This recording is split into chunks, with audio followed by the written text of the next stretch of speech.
Hello everyone, welcome to my channel again, and this is Kamli here, and today I am going to talk about how I cleared RRB clerk with good marks in prelims as well as means. As you all know कि RRB की notification out हो गई है clerk and PO के लिए। जो मध्य प्रदेश की vacancy है RRB क्लर्क के लिए वो अभी 538 दिखा रहा है, और जिसमें जनरल की 215 हैं और EWS की 54 है। बाकी जो वैकेंसी हैं वो SC ST और OBC की हैं। तो let's talk about the examination pattern. Prelims में क्या आता है? तो प्रीलिम्स में आपको 45 मिनट्स मिलेंगे। दो सेक्शन होंगे आपके पास, रीजनिंग और क्वांट। और रीजनिंग में दोनों सेक्शन की टाइमिंग अलग अलग है। रीजनिंग में 25 मिनट्स मिलेंगे आपको और क्वांट में आपको 20 मिनट्स मिलेंगे। तो मैं अपना स्कोर कार्ड शो कर देती हूँ कि मैंने कितना स्कोर किया था।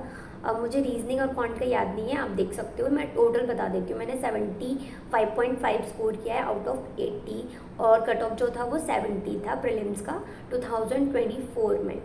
और मैं अभी इसके बाद अपना मेंस का स्कोर कार्ड लगा देती हूँ। पहले मेंस का बात कर लेते हैं कि मेंस का पैटर्न कैसा है। पहले आपको 2 घंटे मिलेंगे पूरा मेंस सॉल्व करने के लिए, और उसके बाद आपको हर सेक्शन में 40 मिनट्स मिलेंगे, और सबकी टाइमिंग जो है वो अलग अलग है, और सबका जो मार्किंग क्राइटेरिया है वो भी अलग अलग है। तो पहले हम रीजनिंग की बात कर लेते हैं। तो रीजनिंग में जो है वो 40 क्वेश्चन आएंगे 50 मार्क्स के, और एवरी क्वेश्चन फॉर 1.25। जो मेरा स्कोर है वो 34 मैंने स्कोर किया था आउट ऑफ 40, जिसमें मेरा स्कोर आएगा 34 इंटू 1.25 करके, जो मेरा टोटल में ऐड किया गया होगा। फिर उसके बाद आया कंप्यूटर का, उसमें भी 40 क्वेश्चन आपको मिलेंगे और 20 मार्क्स के होंगे, जिसमें कि सारे क्वेश्चन 0.5 मार्क्स के हैं। तो मैंने 24 स्कोर किया है, इसमें मेरे 12 नंबर बने होंगे। तो थर्ड सेक्शन आपका खुलेगा वो है जनरल अवेयरनेस। आपको 40 क्वेश्चन उसमें भी मिलेंगे और 40 मार्क्स के। मेरा जो स्कोर है उसमें 9.25 है, काफ़ी कम है, लेकिन आप अच्छा स्कोर कर सकते हो। आप जनरल अवेयरनेस अभी जनवरी से लेके अभी तक का पढ़ो, या फिर जनवरी के बाद से पढ़ सकते हो। मेरा एग्ज़ाम जो था अक्टूबर में था, तो उसमें क्वेश्चंस थे कुछ मार्च के थे, अप्रैल के थे। तो अभी जो है वो और लेट होगा, तो आप मार्च के बाद का करंट अफेयर पढ़ सकते हो। फिर उसके बाद सेक्शन होगा इंग्लिश एंड हिंदी। आप जो ऑप्शनल है, आप जो चाहो चूज़ कर सकते हो, या आप इंग्लिश में भी दे सकते हो और हिंदी में भी दे सकते हो। तो मैंने इंग्लिश ऑप्ट किया था, जिसमें 40 क्वेश्चंस आएंगे, और मेरा स्कोर जो था वो 24.25 था इंग्लिश में आउट ऑफ 40, और सारे क्वेश्चंस एक एक नंबर के होंगे। उसके बाद आएगा आपका क्वांट का सेक्शन, जिसमें 40 क्वेश्चंस होंगे और सारे क्वेश्चन 1.25 मार्क्स के हैं, और आपको इसको 30 मिनट्स, मैं टाइमिंग बाद में बात कर लेती हूँ सबके लिए। तो इसको आप मेरा जो स्कोर है इसमें 19 है, और जो कि 1.25 इंटू करके बाद का जो स्कोर बना होगा मेरा टोटल में ऐड हुआ होगा। तो टाइमिंग बात कर लेते हैं। तो हमें रीजनिंग के लिए मिलेगा 30 मिनट्स, और उसके बाद कंप्यूटर अवेयरनेस के मिलेगा 15 मिनट्स, और जनरल अवेयरनेस के लिए भी मिलेगा 15 मिनट्स, और इंग्लिश के लिए मिलेगा 30 मिनट्स, और क्वांट के लिए 30 मिनट्स मिलेगा। तो अपनी जो स्पीड है ना थोड़ी पढ़ने की, थोड़ी बढ़ा लेना, क्योंकि कंप्यूटर में और जनरल अवेयरनेस में 15 मिनट्स में, जनरल अवेयरनेस तो ठीक है कि आपको आता तो टिक लगा दो उस क्वेश्चन को, लेकिन कंप्यूटर में ऐसा रहता है कि 2-3 क्वेश्चन अगर नहीं समझ में आता हम बाद में रीड कर लेते हैं। लेकिन 15 मिनट्स में ऐसा होता है कि आप पढ़ तो लोगे, फिर दोबारा जब टाइम आता है ना तो इतना टाइम नहीं मिल पाता है आपको कि सारे क्वेश्चन फिर से रीड कर सको। यानी कि एक बार में आप अच्छे से पढ़ सकते हो। दोबारा में मुझे तो शायद कम ही मिला था, मतलब सेकंड टाइम में मैंने सारे क्वेश्चन इतने अच्छे से पढ़ नहीं पाए थे।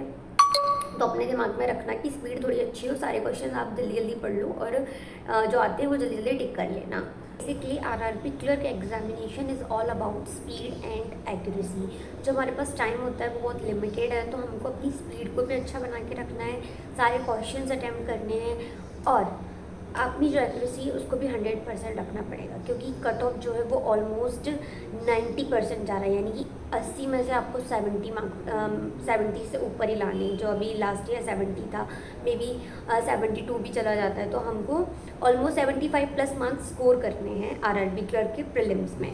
सो व्हाट आई डिड, अपनी स्पीड बढ़ाने के लिए डेली प्रैक्टिस करनी है। टाइमर लगा के आपको रीजनिंग में पजल्स आप ट्राई करो कि 2 मिनट के अंदर बनने लगे, 2 या 2.5, क्योंकि बहुत इजी पजल्स होते हैं। विद इन 1 और 2 पॉसिबिलिटी में वो बन जाते हैं, कभी कभी तो एक ही पॉसिबिलिटी में बन जाते हैं। तो आप इजीली उनको 2 मिनट में बना सकते हो, और विद इन 30 सेकेंड्स आप उसको जो क्वेश्चन है उनको अटैम्प्ट कर सकते हो। तो आपको 40 क्वेश्चन मिलेंगे 25 मिनट्स में अटैम्प्ट करने के लिए। तो ऑब्वियस है कि वो बहुत इजी होंगे, तब भी कोई 40 क्वेश्चन अटैम्प्ट कर सकता है 25 मिनट्स में। वैसे ही क्वांट में आपको 40 क्वेश्चंस मिलेंगे और आपको 20 मिनट्स मिलेंगे। तो सिंप्लीफिकेशन आते हैं 10 to 15, और मतलब स्पीड मैथ जो है उसका वेटेज 20 मार्क्स तक का रहता है। और उसके बाद 7 to 8 आपकी अर्थमेटिक है, वो भी काफ़ी इजी आते हैं, विद इन 1 मिनट, और उससे भी कम में वो बन जाएंगे। और उसके बाद आपकी जो वो होगी डी आई भी बहुत ईजी आती है। लाइक एक ही ग्राफ होगा, उसमें एक ही पाई चार्ट होगा, और कुछ आप इजीली उनको बना सकते हो। लाइक मतलब विद इन 1 ग्रो सब कुछ बन जाता है। इतना इजी एग्जामिनेशन आता है प्रीलिम्स का। बस आपके बेसिक्स क्लियर होने चाहिए। आपका जो अर्थमेटिक के सारे चैप्टर्स बेसिक क्वेश्चंस आते हैं, तो वो आपके सारे बेसिक क्लियर होने चाहिए। और आप रिपीटेड क्वेश्चंस भी आते हैं, तो आप जो प्रीवियस ईयर है उनको दो। और तो मैंने अपनी स्पीड बढ़ाने के लिए क्या किया था, बहुत सारे मॉक दिए थे। जितने मतलब आप इजी मॉक देना, ये नहीं कि बहुत टफ मॉक दे रहे हो और फिर आपके नंबर जो है कम आ रहे हैं, क्योंकि ये एग्जामिनेशन में टफ क्वेश्चंस पूछे ही नहीं जा रहे हैं। आपको क्वेश्चन ज़्यादा अटैम्प्ट करने हैं, इजी क्वेश्चन अटैम्प्ट करने हैं, एक्यूरेसी के साथ करने हैं, और अपनी स्पीड को भी बढ़ाना है। तो आपकी स्पीड कब बढ़ेगी, जब आपके क्वेश्चन 1 बाय 1 होते जाएं। ये नहीं कि आप बीच में स्टक हो गए क्यों, डिफिकल्ट क्वेश्चन की वजह से। तो ऐसे किसी भी प्लेटफॉर्म पर मॉक मत देना जिसके क्वेश्चन काफ़ी टफ हैं। जैसे गाइडली में आरआरबी क्लर्क के क्वेश्चन कुछ ज़्यादा ही टफ पूछ लेते हैं, तो आप मेमोरी बेस दे सकते हो उससे, और टेक्स्ट बुक के दे सकते हो। ऑली बोर्ड बेस्ट है, ऑली बोर्ड के मॉक्स दे सकते हो, बिल्कुल एग्जाम रिलेवेंट पूछा जाएगा उसमें। और प्रैक्टिस मॉक के तो मुझे याद नहीं है, मैंने शायद 1-2 ही दिए हैं, तो उनके अगर लाइव आए तो आप एक बार सब प्लेटफॉर्म से एक बार चेक कर लेना लाइव, और मेमोरी बेस्ड एक बार देख लेना, तो आपको पता चल जाएगा कि एग्ज़ाम पैटर्न कैसा आता है, एग्ज़ाम में क्वेश्चंस कैसे पूछे जा रहे हैं, और आपकी जो अभी प्रिपरेशन है वो किस लेवल पे है, और आपको अभी कितना इम्प्रूव करना है। तो अभी मेंस की बात कर लेते तो मेंस में रीजनिंग में इजी ही आती है। अगर आपने आरआरबी पीओ दिया है, मतलब पहले दिया होगा, या फिर आरआरबी अभी आईबीपीएस पीओ दिया होगा, तो उसके जो रीजनिंग के क्वेश्चन है वैसे ही मेंस में पूछे जाते हैं। तभी कोई 40 क्वेश्चंस में से 30, मैंने तो 36 या 38 अटैम्प्ट किए थे, तो कुछ गलत हो गए होंगे, तो 34 मार्क्स है मेरे। और तो मतलब वो भी इजी आते हैं, विद इन 1 and 2 पॉसिबिलिटी बन जाएगा। और कंप्यूटर में मैंने कंप्यूटर पढ़ा था सचिन अरोरा सर से हैं। उनकी जो बैच है वो शायद 599 का या 499 का वो लिया था। तो उनके क्वेश्चंस बहुत सारे आते हैं, वो रिपीटेड कराते हैं, रिवीजन कराते हैं, उनके यूट्यूब पे वीडियोस भी हैं। तो उनका एक बार अगर आप कोर्स कर लोगे पूरा कंप्यूटर का, तो आपका ईजिली कंप्यूटर सेक्शन कवर हो जाएगा वहाँ से। फिर जनरल अवेयरनेस की बात कर लेते हैं, तो जनरल अवेयरनेस में मैंने करंट अफेयर पढ़ा था अफेयर क्लाउड से, मैंने गाइडली के मॉक्स दिए थे। इसमें क्या रहता है, थोड़ा स्टैटिक पूछा जाता है और प्रीवियस ज़्यादा पूछा जाता है। जैसे कि अभी रिसेंट का थोड़ा कम था, मतलब ऐसा नहीं है कि सभी प्रीवियस मेंस में सभी में ऐसे ही पूछा गया है, लेकिन जो अभी 2024 में हुआ था उसमें मार्च का, अप्रैल का पूछा गया था, रिसेंट का कम ही पूछा गया था करंट अफेयर, और थोड़ा सा स्टैटिक में था, ऐसे डीप नहीं था लेकिन स्टैटिक था। और करंट अफेयर नहीं बोल सकते हो, कुछ स्टैटिक चीज़ें थी, मतलब लाइक नेशनल पार्क्स, लेक्स, ऐसी चीज़ें थी उसमें। तो आप करंट अफेयर पीछे से पढ़ना, मार्च अप्रैल से शुरू कर देना। उसके बाद आएगा इंग्लिश का सेक्शन। इंग्लिश जो है वो इजी आती है आरआरबी क्लर्क में। आप जैसे आईबीपीएस पीओ की प्रीलिम्स की दोगे, और जो एसबीआई क्लर्क का प्रीलिम्स होता है, आईबीपीएस क्लर्क का प्रीलिम्स होता है, तो वो इजी ही आता है, ज़्यादा टफ लेवल का नहीं पूछते हैं। तो अभी हम क्वांट के सेक्शन की बात कर लेते हैं। तो क्वांट का सेक्शन जो है वो भी ज़्यादा टफ नहीं आता है, क्योंकि आपको टाइमिंग भी लिमिटेड मिल रहा है, और क्वेश्चंस भी वो ऐसे ही सेट करेंगे क्योंकि उनका कट ऑफ ज़्यादा हाई जाता है, तो आप ज़्यादा से ज़्यादा अटैम्प्ट कर लो। तो क्वांट में आप क्या करना, स्पीड मैथ है तो पहले स्पीड मैथ कर लेना। हाँ, आरआरबी क्लर्क में स्पीड मैथ के क्वेश्चन आते हैं, तो पहले स्पीड मैथ कर लेना, फिर आप डीआई कर लेना जो आपको इजी लगे, 2 डीआई या 3 होंगी उसमें से। फिर आप अर्थमेटिक कर लेना जो इजीली आपसे बन जा रहे हो, वो वाले अर्थमेटिक करने के बाद जब आपका लाइक 16 to 20 क्वेश्चन हो जाए, उसके बाद आपके पास टाइम अगर बचेगा तो आप बाकी के क्वेश्चंस भी कर सकते।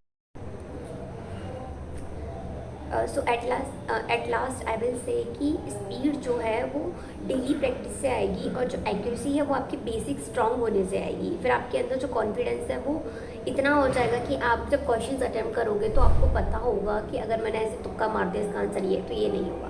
आपको मतलब प्रीलिम्स देने के बाद आपको पता चल जाएगा कि भाई मैंने इतने अटैम्प्ट किए, मेरे एक आध गलत हो सकता है। तो वो आपका कैसे आएगा, जब आपके सारे बेसिक्स जो है वो स्ट्रॉन्ग होंगे।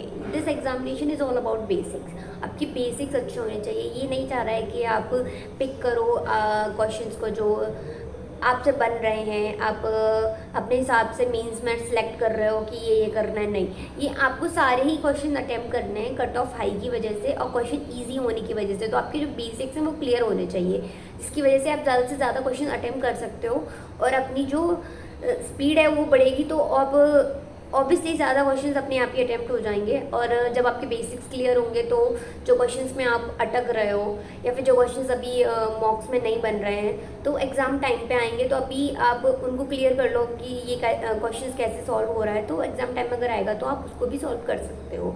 इससे क्या है कि आपकी ओवरऑल अटैम्प्ट भी बढ़ेगा और उसके बाद आपकी जो बेसिक स्ट्रॉन्ग होने के बाद है एक्यूरेसी पे भी आपको कॉन्फिडेंस आ जाएगा कि मेरे क्वेश्चन सारे सही हो रहे हैं, मेरी एक्यूरेसी अच्छी है और एग्ज़ाम में मैंने अपना पूरा कंट्रोल है कि मैं कर सकता हूँ। और सेकंड थिंग कि आप कहीं भी स्टक हो रहे हो तो वहीं छोड़ देना, क्योंकि आप एक भी मिनट वेस्ट नहीं कर सकते हो इस एग्जामिनेशन में, क्योंकि टाइम लिमिटेड है, क्वेश्चन ज़्यादा अटैम्प्ट करते हैं। And I will say one thing कि best of luck everyone. And अगर आपको कोई भी प्रॉब्लम हो regarding RRB clerk and RRB PO, मैंने दोनों ही प्रीलिम्स क्लियर किए थे। आरआरबी पीओ में मैंने मीन्स थोड़ा जो है मेरा पेपर ख़राब हो गया था, I will talk about that in so thank you so much for watching this video, and please don't forget to like, share and subscribe for the more exam tips related videos. And if you have any queries, comment down. And thank you so much and best of luck everyone.